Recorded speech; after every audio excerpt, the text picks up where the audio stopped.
You ask Tiger to solve. This deals with linear equations with one unknown. The final result is x equals 3. Let's solve it step by step. Group all x terms on the left side of the equation. Subtract 15x from both sides.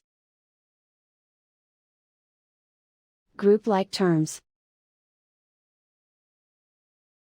Simplify the arithmetic. Group like terms. Simplify the arithmetic. Group all constants on the right side of the equation. Subtract 18 from both sides. Simplify the arithmetic.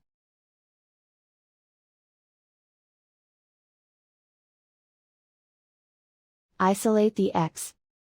Divide both sides by 3. Simplify the fraction. Find the greatest common factor of the numerator and denominator.